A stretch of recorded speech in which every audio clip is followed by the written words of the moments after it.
Hello YouTube and welcome to Greenville Diaries number 7. I thought it was about time I did another little update. I will try and keep it short, I always do. As you can probably tell from behind me, there's been a bit of a change scenic wise, and I'm definitely going to cover that. And the other thing I wanted to talk about, if I get a chance, is a little bit about JMRI, but specifically about how I use it to use an iPod to control the layout, because it occurred to me that most of the guys that I hang about with the model railroad sort of side of things, they're all old hands, and I'm actually learning from them. So I'm always the newbie, if you like. But there might be somebody out there that'd be quite interested in sort of seeing, you know, people using phones and iPods and things controlling a layout and think, oh, how do I do that? So I want to show you how simple that is to do, or more to the point, how I do it. It might not be the best way of doing it. So what I'm going to do is I'll point the camera at the layout and talk a little bit about the scenics and what I've done. Just as an overview, really, what I intended to do with this was I knew I wanted to get the track down, get the layout sort of sorted, the plan sorted, and make sure that the operations was going to work for me, and that the track would obviously have to be ballasted and painted and that kind of thing.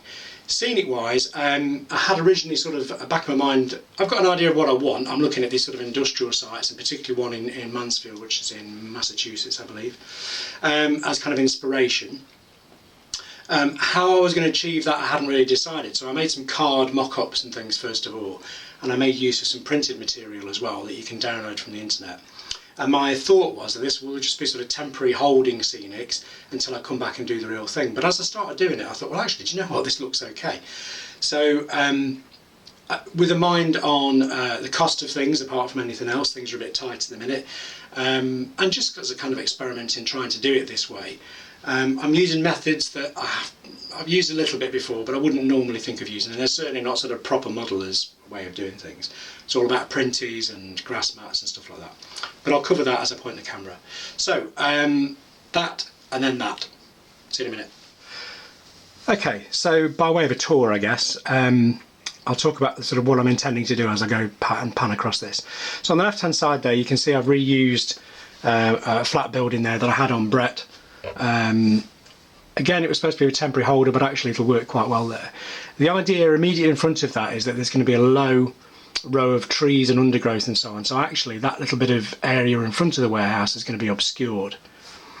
The road here is a little service road, similar to the ones that I've been looking at on Google Street View, and I didn't want it to just kind of end at the back scene, so I made a point of curving it round into that corner there, and using a little bit of forced perspective to kind of narrow the road and so on as well. And I think more by luck than judgment, I kind of got that just right, and I'm hoping that once I've got the trees and things there, it's going to really sort of be quite effective, and you won't really notice sort of where it goes, if that makes sense.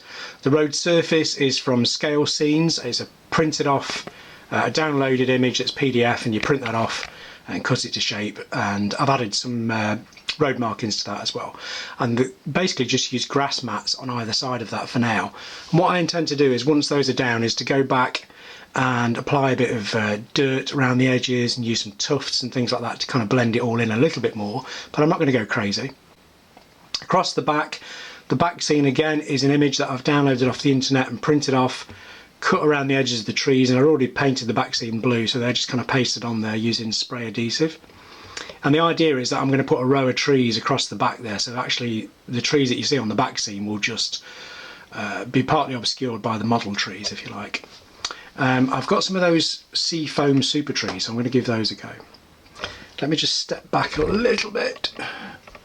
And we have this concrete area at the front here, which is Midland Transload, which is again a print from Scale Scenes, the concrete, and just cut off.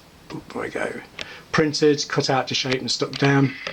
It's quite a nice effect. And again, I'm going to try and sort of blend those edges in a little bit. And then as we move down here, we've got some more of that mown grass, which seems to be quite a common feature. That pale building at the back is a bit of that definitely is a placeholder, and that's going to change.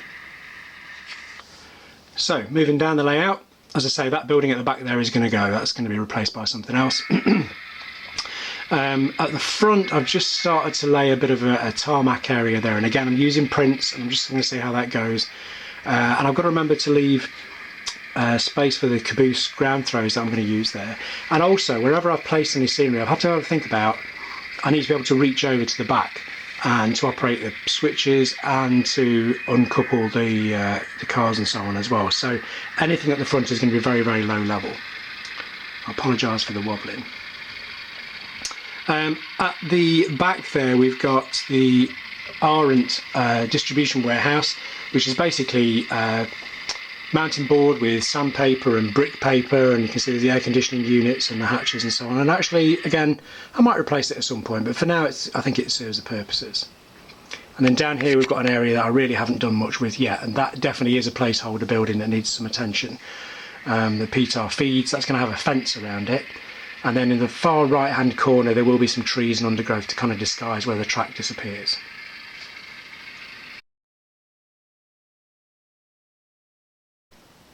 Okay, so I mentioned using JMRI and the Wi-Fi. I don't think I mentioned Wi-Fi, but that's a pretty important component. Using my iPod to control trains on the layout. So we'll talk about that very briefly. As you can see, I'm using an NCE power cab system. Like it, does the job absolutely fine. It has got a tethered control which reaches pretty much the length of the layout, but I do stretch a little bit towards the end there. In the panel here I've got the curly lead, which is one of those that was supplied with the power cab, which I've just got, now I apologise if the light's not very good, I've just got attached underneath the layout to the NCE USB interface. So you can see on the left hand side there's a USB port there. So what I'll do is I'll connect that up using a USB cable, which I've actually got attached to my printer at the moment, to the Mac, fire up JMRI and show you what happens. Okay, so I apologise in advance if this isn't that useful, because I'm not going to give you a sort of tutorial on JMRI. I'm definitely not the right person for that. Just about sort of scratching the surface and understanding bits of it. But really what I wanted to just convey with this was that if I can work it out, I'm sure plenty of other people can as well. And it really didn't cost a lot in time or money to get this working. And once it is working, it's a real godsend. It's something we use with our Freemo as well. So what I've done is I've fired up the power cab. Fired it up, I've turned it on. I've plugged my USB cable in to the USB interface from NCE, that little panel I showed you under the shelf. And now I've turned JMRI on. Now previously I had connected this up and with a little bit of Googling and a bit of trial and error basically set up the USB device so that the JMRI would see the power cab. That's the way I understand it anyway. What I do now, if I want to use the power cab to, the iPod to run my layout rather than using the tethered power cab, is basically start up JMRI as I have done, making sure that the power cab's already on. Coming into Tools, Throttles, and start the Wii or WiThrottle server. And what this does is uses my Wi-Fi connection to broadcast, I guess. The next stage is on my iPod, so I'll show you that with the camera. Okay, now again I'm going to apologise in advance because I'm really not sure how well this is going to show up on the camera, but and it bugs me when I see videos like this, but never mind.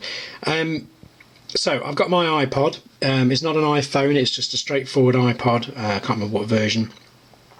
And it has Wi-Fi capability, and that's the crucial bit because this is sort of broadcasting across my local Wi-Fi. I'm already connected to the same Wi-Fi channel, and I've got an app called WiThrottle Lite, which is a free app. If you're on Android, you can do the same thing. You use something called Engine Driver. Essentially, all I need to do is to come in here, providing it's found the connection okay. I did find the other day I just needed to kind of restart things a couple of times when it lost the connection. I can set the engine loco, the loco number, and again I apologise, I'm trying to do this with two hands. So I want engine number 900, choose set. Hopefully you can see in green that that's now the loco that I'm controlling. Go to the throttle and let's just give it some, in fact I think I've got the sound.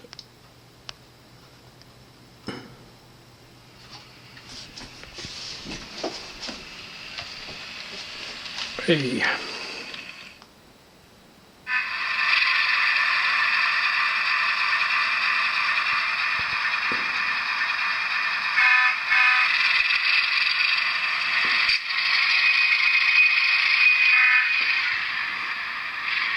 No wires.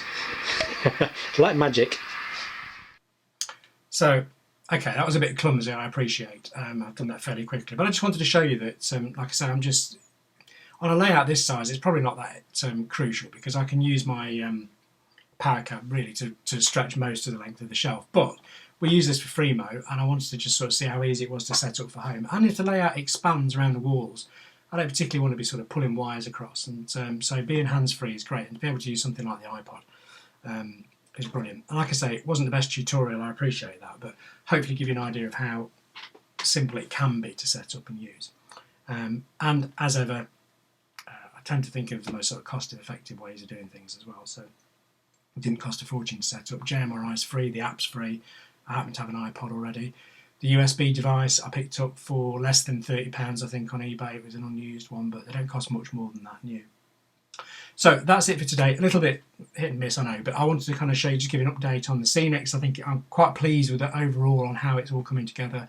Probably a little bit rushed, and I'm probably not sort of going into the sort of the detail that perhaps I ought to with the scenics. But overall, what I want is a layout that I enjoy running for half an hour to an hour perhaps of an evening. I can poodle about on a little bit and looks quite nice in the room that it sits in. Not going to exhibit it, I don't need to meet anybody else's standards, and I need to do it all on a budget. So most of that scenic stuff is really costing me next to nothing. So, hope it was interesting, hope it was some use. Thank you again for subscriptions and liking and all the rest of it, really appreciate it. And I shall catch you next time. Cheers.